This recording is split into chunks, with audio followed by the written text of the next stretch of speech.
Assalamualaikum warahmatullahi wabarakatuh. Perkenalkan, saya dari kelompok 9, nama saya Vanisha Amalia dengan NIM 112111693 dari kelas K321 MNR dengan mata kuliah Manajemen Pemasaran Jasa dengan dosen pengampun Bapak Wijanarko Agus Wibowo SMMS.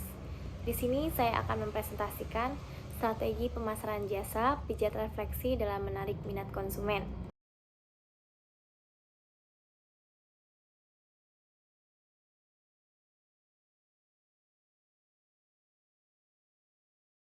Baik, kita mulai dari bab 1 pendahuluan. Latar belakang. Melalui perkembangan era globalisasi, seringkali kita jumpai berbagai cara dalam merumuskan strategi pemasaran, baik itu dalam mempromosikan produk atau barang maupun dalam mempromosikan tenaga kerja seorang, atau bisa juga disebut dengan jasa. Pemasaran modern seperti ini tidak hanya memasarkan barang atau produk luar atau dalam negeri, namun juga jasa ketenaga kerjaan yang dapat dijadikan sebagai peluang usaha. Sebelum memulai usaha, rencana kelangsungan dan pengembangan jangka panjang harus dikembangkan berdasarkan keadaan dan peluang usaha. Dari latar belakang yang sudah kita ketahui, rumus masalahnya itu berdasarkan latar belakang strategi pemasaran jasa pijat refleksi dalam menarik minat konsumen dapat diambil sebagai rumus masalah. Yang pertama, bagaimana proses pemasaran jasa tersebut. 2. Bagaimana alur kerja usaha jasa tersebut. 3. Bagaimana perencanaan model usaha jasa tersebut. 4. Apa saja hambatan dan usaha jasa tersebut. 5. Bagaimana kunci sukses atau pengetahuan yang diperlukan dalam usaha tersebut. 6. Bagaimana strategi pemasaran usaha jasa tersebut. Metode penulisan. Metode penulisan yang kelompok kami ambil menggunakan jenis penelitian. Yang digunakan adalah penelitian kualitatif deskriptif, di mana penelitian ini berupa mengumpulkan data, menganalisis secara kritis, dan menyimpulkan berdasarkan fakta-fakta. Penulis menggunakan metode penelitian kualitatif deskriptif karena penulis ingin mendapatkan informasi yang dapat digunakan untuk strategi pemasaran jasa pijat refleksi dalam menarik minat konsumen. Tujuan penelitiannya adalah berdasarkan rumus masalah strategi pemasaran jasa pijat refleksi dalam menarik minat konsumen dapat diambil sebagai tujuan penelitian. Yang pertama, untuk memahami dan menjelaskan bagaimana strategi pemasaran jasa pijat refleksi dalam memasarkan jasa pijatnya. Yang kedua, untuk mengetahui apa kendala bagi jasa pijat refleksi dalam menarik minat konsumen. Selanjutnya kita ke bab 2 pembahasan. Proses pemasaran jasa pijat refleksi. Pemasaran jasa pijat refleksi melibatkan beberapa langkah dan strategi untuk mempromosikan dan menjual layanan tersebut kepada calon pelanggan. Berikut adalah beberapa langkah umum dilakukan dalam proses pemasaran jasa pijat refleksi. Yang pertama, ada penetapan target pasar. Langkah pertama dalam proses pemasaran jasa adalah menentukan target pasar atau segmen pelanggan yang akan menjadi fokus pemasaran. Yang kedua, untuk penelitian pasar. Setelah menentukan target pasar, penting untuk melakukan penelitian pasar untuk memahami kebutuhan, preferensi, dan perilaku pelanggan potensial. Yang ketiga, pengembangan branding. Membangun merek yang kuat dan mengidentifikasi nilai untuk ditawarkan oleh jasa pijat refleksi sangat penting. Yang keempat, pemasaran online. Dalam era digital saat ini, pemasaran online sebagai sangat penting. Dan yang kelima, pemasaran offline. Selain pemasaran online, pemasaran offline juga penting dalam menjangkau pelanggan potensial. Yang keenam, penawaran promosi untuk menarik pelanggan baru dan mempertahankan pelanggan yang ada. Penawaran promosi dapat digunakan. Ini dapat berupa diskon khusus, paket layanan, atau program loyalitas yang memberikan insentif. Yang ketujuh, pelayanan pelanggan. Pelayanan pelanggan yang baik sangat penting dalam menjaga kepuasan pelanggan dan membangun reputasi yang baik. Nah, ya, ada alur kerja usahanya, yaitu mula-mula pelanggan melakukan reservasi via telepon, website, atau dating langsung ke lokasi. Lalu pelanggan datang ke lokasi tempat terapi pijat message. Lalu pelanggan memilih terapi pijat, kemudian kasir menentukan terapis yang sedang kosong atau pelanggan dapat memilih terapis yang diinginkan. Kemudian terapis mengantarkan pelanggan ke ruang pijat dan menyiapkan alat-alat pijat. Lalu terapis memberikan handuk untuk menutupi tubuh pelanggan atau baju untuk meses. Lalu terapis melakukan pijat ringan menggunakan meses oil. Kemudian pelanggan akan disuguhkan air putih atau teh hangat setelah pijat yang sudah disediakan di ruangan. Kemudian setelah melakukan pijat, pelanggan bisa mandi atau terlebih dahulu atau langsung ke kasir untuk pembayaran. Pelanggan melakukan pembayaran di kasir dengan uang tunai atau debit, lalu pelanggan meninggalkan tempat terapi massage. Lalu di sini ada modal usaha pijat refleksi. Modal usaha pijat refleksi dapat bervariasi tergantung pada skala dan lingkup usaha yang Anda inginkan. Yang pertama ada modal awal. Modal awal yang harus Anda siapkan dapat bervariasi tergantung pada berbagai faktor seperti lokasi usaha, peralatan yang dibutuhkan, dan biaya sewa tempat usaha. Yang kedua, modal bulanan. Selain modal awal, Anda juga perlu mempertimbangkan modal bulanan untuk mengelola usaha pijat refleksi. Yang ketiga, modal kecil. Jika Anda memulai usaha pijat refleksi dengan modal kecil, ada beberapa opsi yang dipertimbangkan. Misalnya, Anda memenuhi dengan jasa pijat panggilan yang membutuhkan modal yang terjangkau. Yang keempat, perencanaan modal. Penting untuk melakukan perencanaan modal dengan cermat. Hitunglah modal yang diperlukan berdasarkan perkiraan biaya yang akan Anda keluarkan. Nah, perlu diingat bahwa modal usaha pijat refleksi yang dapat bervariasi tergantung pada berbagai faktor, dan penting untuk melakukan riset pasar yang komprehensif serta membuat rencana bisnis yang matang sebelum mulai usaha pijat refleksi. Lalu selanjutnya bab ketiga, pemasaran jasa. Hambatan yang mungkin dihadapi. Berikut adalah beberapa hambatan yang terjadi. Yang pertama, persaingan bisnis. Industri pijat refleksi dapat menjadi sangat kompetitif, terutama di daerah yang sudah memiliki banyak penyediaan jasa pijat. Yang kedua, regulasi dan perizinan. Di beberapa negara atau daerah, terdapat persyaratan perizinan dan regulasi yang ketat untuk menjalankan usaha pijat refleksi. Yang ketiga, keterbatasan sumber daya. Usaha pijat refleksi memerlukan sumber daya manusia yang terampil dan terlatih. Namun, kadang sulit untuk menemukan terapis pijat yang berkualitas tinggi. Yang keempat, persepsi masyarakat. Beberapa orang mungkin memiliki persepsi yang salah tentang pijat refleksi atau menganggap sebagai bentuk pengobatan alternatif yang tidak efektif. Yang kelima, hambatan finansial. Memulai dan menjalankan usaha pijat refleksi membutuhkan investasi awal yang signifikan. Meskipun terdapat hambatan dan menjalankan usaha pijat refleksi dengan perencanaan yang baik, pengetahuan yang memadai, dan pelayanan yang berkualitas, masih ada peluang untuk sukses. Dan dalam industri ini, penting untuk melakukan riset pasar yang komprehensif, membangun jaringan pelanggan, dan terus meningkatkan kualitas layanan untuk mengatasi hambatan atau mungkin muncul. Dan strategi pemasaran efektif. Berikut ada beberapa strategi pemasaran yang dapat dipertimbangkan. Yang pertama, media sosial. Memanfaatkan kekuatan media sosial untuk mempromosikan usaha pijat refleksi. Buatlah halaman bisnis di platform seperti Facebook, Instagram, dan Twitter.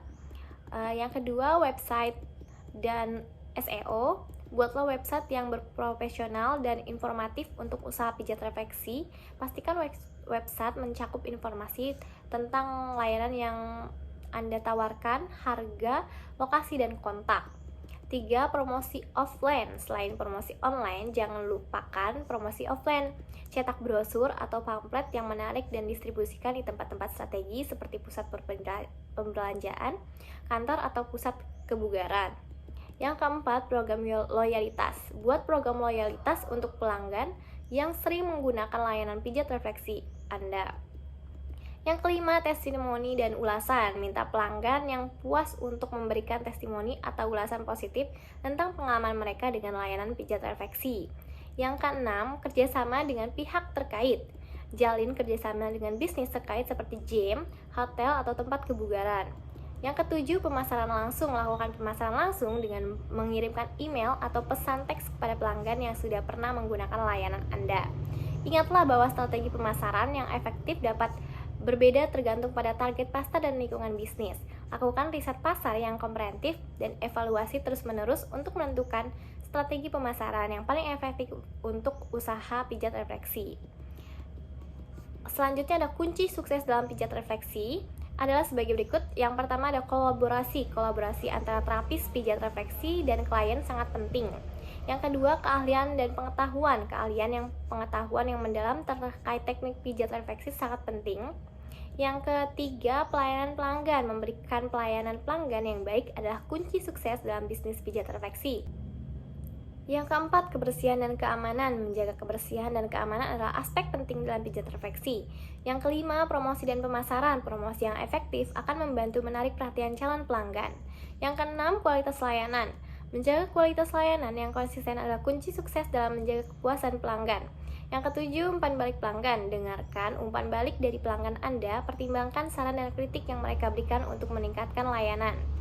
Ingatlah bahwa kunci sukses dalam pijat refleksi dapat bervariasi tergantung pada faktor-faktor seperti keahlian terapis, kualitas layanan, dan strategi pemasaran yang diterapkan.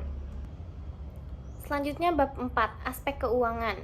Investasi awal meses. Yang pertama ada peralatan meses, yaitu ada bed atau tempat tidur, meja dan kursi, AC, dispenser, komputer full set, gorden peseril, loker. Total peralatan meses senilai 14.200.000. Lalu di sini ada perlengkapan penunjang massage. Ada teh sariawangi isi 100 pieces, gula pasir, air galon, lilin aromaterapi, massage oil, lotion, gelas, piring, sendok, wadah, handuk kecil, baju massage, lurur yang 200 gram, sendal, body scrub 200 gram. Semua total peralatan penunjang meses ada 2.917.000. Lalu di sini ada modal kerja awal untuk 1 bulan. Yang pertama ada gaji karyawan, marketing 2.500.000 untuk 1 orang, kasir 1.500.000 untuk 1 orang. Lalu untuk terapisnya 1 juta untuk dua orang, jadi 2 juta. Lalu sewa lahan sekitar 1.500.000, air dan listrik 700, lain-lainnya 200, jadi total semuanya 8.400.000. Untuk total keseluruhan biaya pengembangan usahanya ada di sekitar 25.517.000. Lalu di sini ada proyeksi penjualan. Yang pertama untuk penerimaannya, paket 1 Meses plus body scrub di tahun 2024 ada 600, di tahun selanjutnya meningkat 680, 700, 740, 780. Lalu paket yang keduanya Meses plus seluruh 620 di tahun 2024. Lalu di paket ketiga bridal patch 580 di tahun 2024. Selanjutnya jumlah penjualan atau extra time per jamnya di angka 400 naik menjadi 150 ke 445, lalu ke 500, lalu 505. Untuk harga jualnya di tahun 2024 itu paket 1 meses pada body scrub 80.000 meningkat lagi ke tahun 2025 84, ke 2006 nya 88.200, lalu ke tahun 2007 nya 97.220, lalu ke 2008 nya 106.722. Lalu untuk paket 2 meses peseluruhnya di tahun 2024 ada 110 dan meningkat. Lalu di paket ketiga bridal patch-nya ada 450 di tahun 2024. Untuk per jamnya atau extra time-nya sekitar 40.000 di tahun 2024. Lalu untuk jumlah penerimanya, paket 1 meses plus body scrub di tahun 2024 48 juta, paket 2 meses plus seluruh 68.200.000, paket 3 bridal patch-nya 261 juta. Lalu meningkat di tahun 2025, di tahun 2026, 2027 dan 2028. Total penerimaan yang diberikan di tahun 2024 adalah 377.200.000 rupiah, dan terus meningkat di tahun 2025, 2026, 2027 dan 2028. Untuk extra time-nya per jamnya itu di tahun 2024 itu 16 juta dan meningkat terus menerus sampai tahun 2028. Jadi total penerimanya 16 juta di tahun 2024. Untuk penyusutannya di sini ada bed atau tempat tidur sekitar 2 juta aktiva tetapnya, dan umurnya masanya 5 tahun, menyusut menjadi 320.000 dari nilai sisanya 400.000. Lalu ada meja dan kursi, AC, komputer full set, locker. Total biaya penyusutannya jadi 1.920.000. Proyeksi biaya di sini ada biaya marketing di tahun 2024 ada 2.500.000 rupiah, meningkat di tahun 2025 sampai 2028. Lalu ada salary marketing 30 juta di tahun 2024, salary kasir 18 juta di tahun 2024, salary terapis 24 juta. Lalu biaya penyusutannya 1.920.000. Lalu ulti X-Time atau listrik atau air itu 700.000.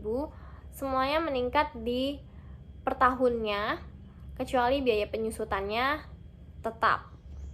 Lalu di sini ada proyeksi cash flow-nya, penjualan sama seperti yang tadi sebelumnya saya bahas. Paket 1 meses plus body scrub-nya di tahun 2024 ada 600, selalu meningkat sampai 2008. Lalu paket 2 meses plus lulurnya itu 620, lalu meningkat lagi. Paket 3 bridal patch-nya 580, lalu meningkat lagi. Untuk extra time-nya per jamnya dari 400 lalu meningkat sampai 2028. Harga jualnya juga pun paket 1 mesesnya plus body scrub itu 80.000 dan meningkat lagi. Paket 2 meses plus lulurnya 110. Paket 3 bridal patch-nya 450. Extra time-nya per jam 40.000 untuk tahun 2024, lalu meningkat dari 2025 sampai 2028. Untuk jumlah penjualannya 393.200.000 rupiah, lalu meningkat dari tahun 2025 sampai 2028. Untuk cash flow-nya, penjualannya yang tadi sudah saya sebutkan 393.200.000 rupiah. Lalu laba kotornya 393 juta rupiah 200.000. Untuk biaya-biayanya, biaya marketing di tahun 2024 itu 2.500.000. Biaya salary marketingnya 30 juta, salary kasirnya 18 juta, salary terapisnya 24 juta. Biaya penyusutannya 1.920.000 rupiah. Ulti expand atau listrik atau airnya 700.000 dan terus meningkat sampai tahun 2028 kecuali biaya penyusutan. Total biayanya 77.120.000, lalu meningkat sampai tahun 2028. Laba sebelum pajaknya ada 316.080.000 rupiah dan meningkat sampai tahun 2028. Lalu bab 5 penutupan, dari kesimpulan yang tadi saya jelaskan, jasa pijat refleksi merupakan layanan yang menawarkan manfaat kesehatan dan relaksi melalui stimulasi titik-titik refleksi pada tubuh. Dalam mengolah dan memasarkan bisnis ini terdapat beberapa kesimpulan yang dapat diambil. Yang pertama, pentingnya pemahaman target pasar. Yang kedua, fokus pada pemasaran digital. Yang ketiga, pemberian nilai tambahan melalui konten. Yang keempat, program loyalty dan diskon. Yang kelima, ulasan dan testimoni sebagai alat pemasaran. Yang keenam, analisis data dan responsif terhadap perubahan. Yang ketujuh, kolaborasi dan keterlibatan komunitas. Yang kedelapan, kualitas layanan sebagai prioritas utama. Yang kesembilan, pentingnya edukasi dan workshop. Yang ke-10, responsif terhadap perubahan dan inovasi. Lalu sarannya untuk meningkatkan daya tarik dan kualitas layanan jasa pijat refleksi, berikut beberapa saran yang dapat Anda pertimbangkan. Yang pertama, menyediakan pengalaman konsisten. Yang kedua, fleksibilitas jadwal. Yang ketiga, pilihan paket dan diskon. Yang keempat, program loyalitas yang menguntungkan. Yang kelima, pelayanan tambahan. Yang keenam, fokus pada kesejahteraan karyawan. Yang ketujuh, edukasi pelangganan. Yang ke-8, komunikasi terbuka. Yang ke-9, reputasi online yang baik. Yang ke-10, inovasi berkelanjutan. 11, promosi dan kerjasama dengan bisnis terkait. Yang ke-12, partisipasi dan acara komunitas. Dengan menerapkan saran-saran ini dapat meningkatkan daya tarik dan kualitas layanan jasa pijat refleksi, memperkuat hubungan dengan pelanggan, dan membangun reputasi yang positif dalam industri. Sekian video dari saya, semoga bermanfaat. Kurang lebihnya mohon dimaafkan. Wassalamualaikum warahmatullahi wabarakatuh.